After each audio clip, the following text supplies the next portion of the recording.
First up, we have predictable news. Amari Cooper is out. He re-aggravated his ankle injury last game and didn't participate in practice this week. He's been off all season.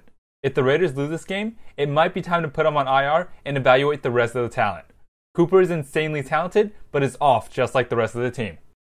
Defensive lineman Mario Edwards Jr. is out this game as well. After starting out hot on the defensive line, he's really slowed down. It's sad because he just has so much potential, but has never been able to get it going. Injuries have been a large part of the problem, but at least he's been on the field most of this season. At some point, production must match his potential. After being productive the last couple of weeks, tight end Clive Walford is out with a concussion and neck injury. He's starting to get on the field more and has become a reliable receiver in the middle. His loss won't be too devastating, but it would be nice to see if he can build off his recent success. In reoccurring news, cornerback David Amerson is doubtful with the same foot injury. He went back to not participating after being limited on Monday. The foot injury has been problematic, and it might be time to shut him down for the season. He's the best corners the Raiders have, but he can't help the team if he's not on the field. To add even more trouble to the Raiders secondary, safety Obi Melifonwu is back on IR and is set to have surgery. He was barely on the field even when he came back from IR, but his rookie season has been a wash. I was really hoping to see him on the field more to get more experience, but health comes first.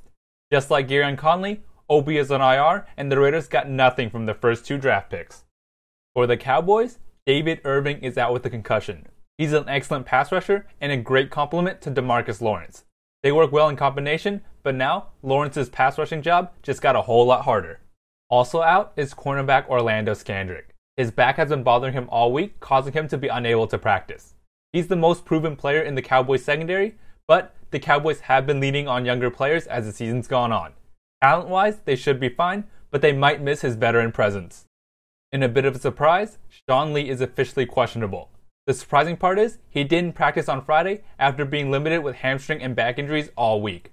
Friday practices are usually light and determines who's healthy enough to play in the game. The Cowboys defense goes as Sean Lee goes, and it will be a big blow if both Scandrick and Lee are out. My guess is Lee plays and his absence is just precautionary on Friday. As for the prediction, I really don't like either team. The Cowboys do have a chance to get rolling into the playoffs, and Zeke comes back next week. Their previous 2 wins were against the Redskins and Giants, but the Raiders might not be too much better.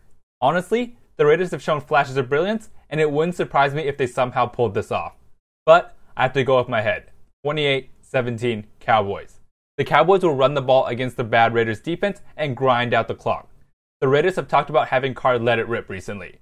The Raiders are consistently reverting back to dink and dunk for some reason and taking away from what Carr does best.